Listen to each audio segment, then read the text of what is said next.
Substance. Podcast stupéfiant. Bonjour à tous, bienvenue dans Substance, Benoît et les attaques magiques Shipibo, épisode 3. On a laissé Benoît dans un petit cabanon qui prend l'eau, en compagnie d'une touriste novice et d'un ayahuasqueros plutôt jeune et un peu fier à bras. Il souhaite se débarrasser d'une gêne à la gorge étrange qu'il soupçonne de provenir d'une attaque magique lors de sa dernière prise d'ayahuasca. Autant dire que les conditions pour vivre une expérience apaisée ne sont pas idéales. Il va nous raconter dans cet épisode comment ça s'est passé. Réglez le son, mettez-vous bien et écoutez, vous êtes dans Substance.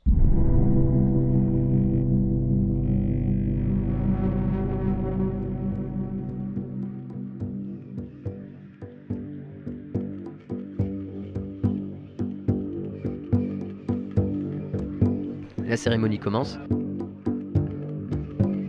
Il chante très fort. Il met un peu de parfum, mais ça va. Et moi j'attends les effets, mais pas grand chose. J'ai pris que la moitié du verre. Voilà. Et puis au bout d'un moment, je dis écoute Roline, j'ai pas trop d'effets, c'est très léger.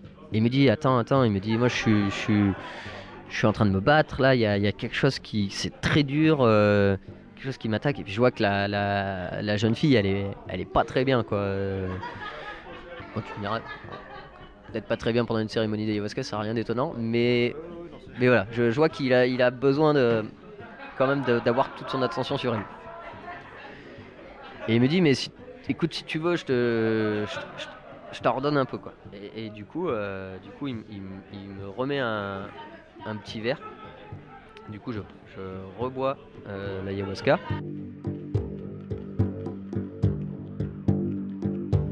Là je commence à avoir les effets et là il m'explique qu'il y a vraiment quelque chose qui est en train de l'attaquer et qu'il sait pas comment se défendre. Ces Icaros, je sortais d'un vieux de 84 ans qui a reçu ses Icaros par les esprits directement, qui ne les a pas appris en les écoutant, etc. Et là, du coup, j'arrive avec ce jeune qui chante très fort, qui essaye de mettre beaucoup d'énergie, mais qui, du coup, maîtrise pas trop son sujet. Il est plein de bonne volonté, mais il manque d'expérience. Du coup, il commence à me dire qu'en fait, il voit l'entité qui l'attaque, et l'entité qui l'attaque, elle est là, elle est derrière moi, et c'est pas une entité qui vient de la place où on est. Ça, c'est une entité que j'ai ramenée de San Francisco de Pucallpa. Du coup, à ce moment-là, je comprends que le truc que j'ai dans la gorge, en fait, c'est pas... C'est là. Pourquoi je fais pas le lien avec l'empoisonnement aussi. C'est à ce moment-là que, pour moi, je coupe complètement avec l'empoisonnement. C'est parce qu'il m'explique que du coup, il y a un esprit qui me suit, qui m'a suivi, tu vois, et que du coup, cet esprit, il est pas bienveillant et qu'il est en train de nous attaquer, si tu veux.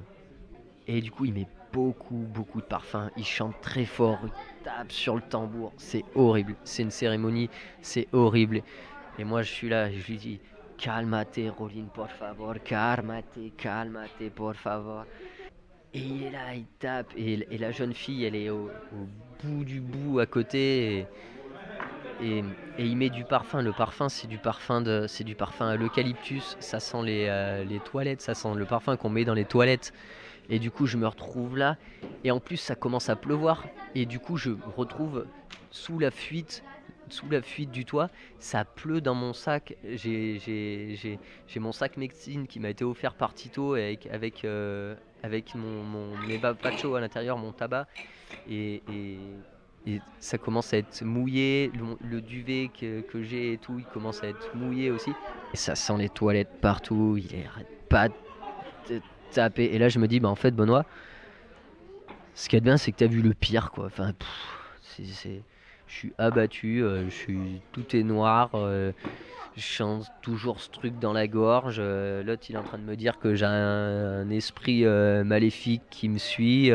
Je mets une lumière, j'en suis à mettre une petite bougie là où est l'esprit pour mettre un peu de chaleur et de feu dans ce truc-là. Je lui dis Roline, il faut que tu utilises le tabac, il faut que tu utilises le mapacho, là c'est le moment. Et Rollin, il est tellement loin qu'il est incapable de bourrer sa pipe. Alors du coup, je lui prépare sa pipe, si tu veux. Et après, l'ayahuasca, c'est pas lui qui l'a fabriqué non plus. Il allait la chercher à San Francisco de Pucallpa. Du coup, il savait pas exactement, tu vois, quel dosage il y avait. C'était la première fois qu'il la prenait, celle-là, tu vois, ça change un peu. Donc voilà. Donc là, il se retrouve complètement débordé. Complètement débordé, à me dire à un moment, écoute Benoît, je vois que tu sais faire. Mais non, c'est pas vrai, je sais pas faire du tout. Arrête tes conneries. Et on est tous les deux dans le même bateau. Voilà, faut qu'on s'aide. Eh, D'accord. Donc je lui fais sa pipe, je lui bourre sa pipe, je lui donne la pipe et il essaye de l'allumer et il n'y arrive pas. Il est trop loin et il perd le briquet dans les affaires. Tout est noir, on voit rien. J'ai plus ma lampe et c'est très dur de retrouver ses affaires dans l'ayahuasca quand c'est fort.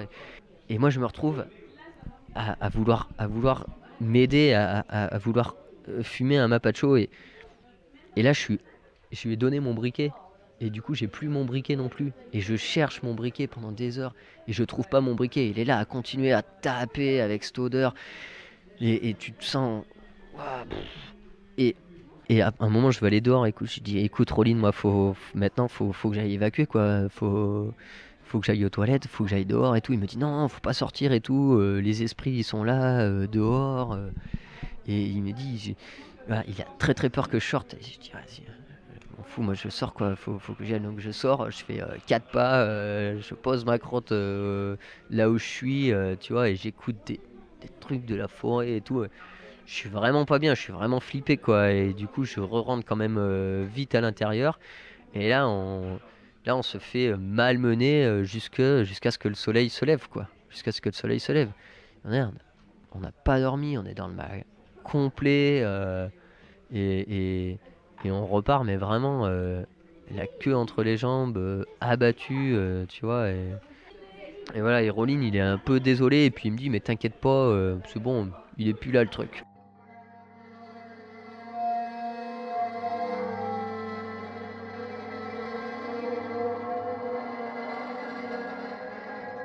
Bah, comment te dire, je sais pas si je peux te croire. Et ça, c'était du coup ma dernière cérémonie d'ayahuasca. Je suis resté là-dessus.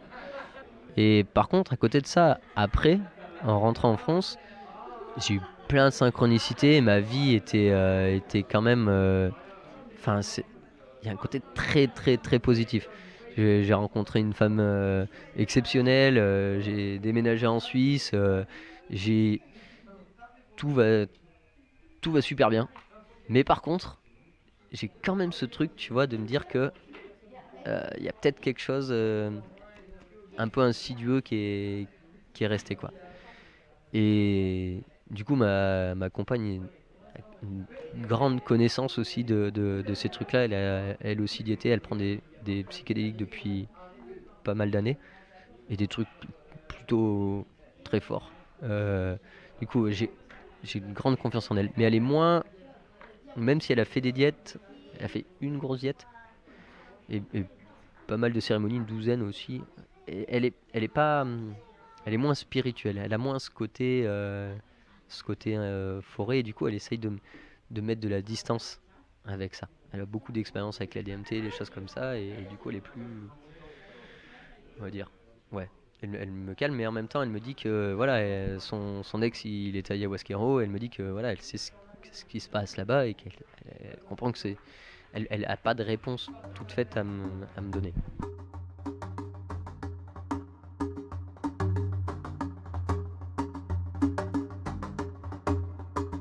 Je remarque qu'à l'heure actuelle, quand je prends des psychédéliques, si la dose est forte, j'ai toujours, toujours, toujours un problème qui revient au niveau de la gorge ou au niveau de la face, plutôt côté droit.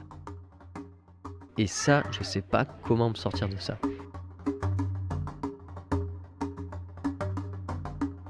Et du coup, ça m'empêche d'être serein dans mon voyage parce que finalement, j'ai vécu des choses tellement horribles, tellement hors de contrôle et sans accompagnement, si tu veux, digne de ce nom. pense que c'est normal d'avoir peur avant de prendre des psychédéliques, c'est plutôt une bonne mise en garde. Mais du coup, ma peur, elle a vraiment augmenté. Et sur des trucs où j'étais plutôt confiant d'habitude, tu vois, et ben je deviens moins confiant. Voilà. Tout ça pour dire que je pense qu'il faut faire attention à où est-ce qu'on met les pieds et pas prendre les choses à la légère.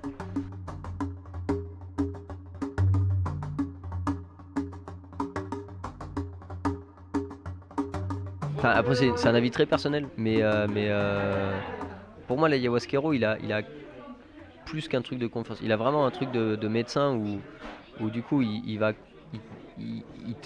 te guide quand même énormément. Et les ayahuasqueros, enfin les icaros, ils sont là, ils sont autour de toi, et quand ils chantent un icaro, quand le vieux de 80 ans il chante un icaro, l'icaro il rentre en toi, il fait ce qu'il a à faire, tu comprends ce que l'icaro il est en train de faire en toi, tu le vois autour de toi, il agit dans ton crâne et dans ton corps, et il ressort, et il ressort avec ce qu'il a besoin de ressortir, et le chaman il prend tout ce qu'il a à sortir, il le met dans son petit bol devant lui, tu vois, et ça reste là, et demain ça sera jeté dans la forêt, tu vois. Le jeune il crie, et c'est tout.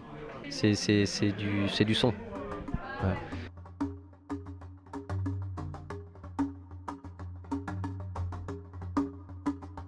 Ça, c'était il y a 2 ans. Ça s'efface petit à petit. Après, du coup, j'ai tous mes carnets, et je replonge le nez dedans de temps en temps. C'est hyper important. J'ai des enregistrements aussi de mes cérémonies. Et il y a un truc qu'il faut que je fasse, c'est que j'ai l'enregistrement de la cérémonie pendant laquelle on s'est fait attaquer. Et du coup, je l'ai jamais écouté. Voilà. Et donc ça, j'ai envie de l'écouter. Et il faut savoir que du coup, l'année dernière, je suis retourné pour le mariage de mon frère en Amérique du Sud, et je suis repassé voir Tito. Et voilà. Il m'a dit tu restes combien de temps cette année? Je dis bah non, écoute Tito, je dis là en fait je reste pas quoi. Lui il était déçu, mais j'ai été très franc avec toute la famille. J'ai dit écoutez, moi après ce qui m'est arrivé la dernière fois, j'ai eu beaucoup de mal à m'en remettre. Derrière il y a un jeune qui m'a expliqué que j'étais suivi par un esprit maléfique. Ça reste en tête un petit peu quand même, quoi, tu vois. Tito il avait pas l'air d'y croire, hein. Il me dit ouais bon. Et du coup, j'ai expliqué que voilà, moi j'avais plus la confiance en lui, que maintenant il était quand même très âgé, et que du coup, ça serait bien s'il voulait continuer, qu'il peut-être trouve quelqu'un de plus jeune qui puisse assurer un peu plus la sécurité, et que lui il puisse amener son savoir ancestral, parce qu'il travaille vraiment à l'ancienne. Ce qu'il faut savoir, c'est que quand tu vas chez un vieux chipibo qui parle pas espagnol, enfin très peu espagnol, et que toi tu parles peu espagnol aussi, c'est très compliqué de communiquer, quoi, tu vois. Donc c'est pas, et qui sont peu habitués à comprendre le monde occidental, bref. Voilà. Ouais, du coup maintenant moi je fais petit à petit, j'essaye de trouver mon chemin et de passer au-delà de ma peur. En fait pour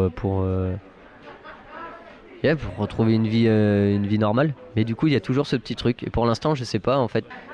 Si t'écoutes Mabi, qui est un ayahuasquero depuis des années, il va te dire faites gaffe avec les esprits, faites pas n'importe quoi, vous êtes débiles. Voilà. Et du coup, il va dire t'as pris une merde, et maintenant, faut la faire sortir, quoi. Et du coup, toi, tu te retrouves dans un entre-deux. On dit, bon, qu'est-ce que je fais, quoi? Est-ce que je retourne faire une diète?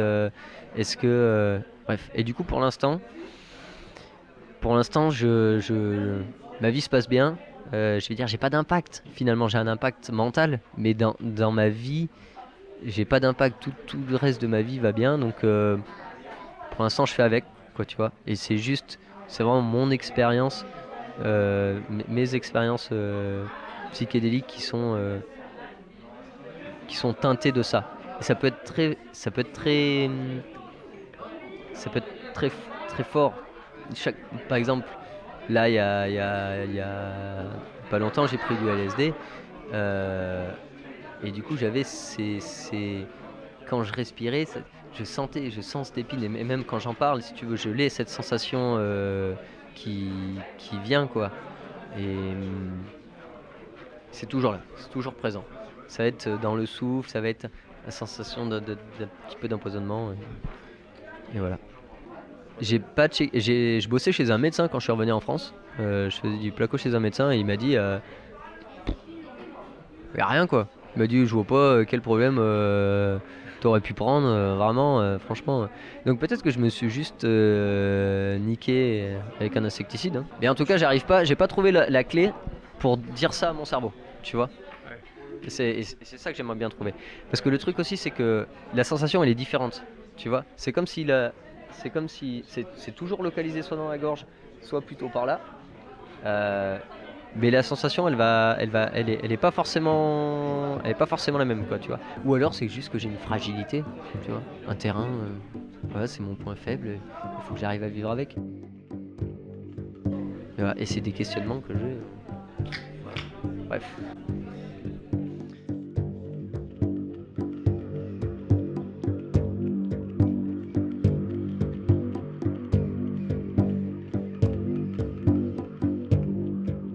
Bien sûr, chacun interprétera à sa manière le récit de Benoît, impossible même de savoir si oui ou non il a été victime d'une attaque magique d'un point de vue chipipo. Mais ce genre d'expérience arrive régulièrement. Encore une fois, je vous conseille de lire l'article de Dorian Slagenofi dont je parlais dans l'introduction du premier épisode. Elle travaille sur place et raconte plusieurs cas d'attaques magiques supposées, notamment celui d'un Français qui souffre également d'un mal de gorge étrange à son retour en France, ou encore celui d'une jeune touriste qui tombe mystérieusement amoureuse de son chaman quinquagénaire. Avant de vous quitter, je vous rappelle que vous avez la possibilité de soutenir le podcast, si vous le souhaitez, grâce à une page Tipeee dont vous trouverez le lien en description. Dans le prochain épisode, nouveau témoin. D'ici là, portez-vous bien.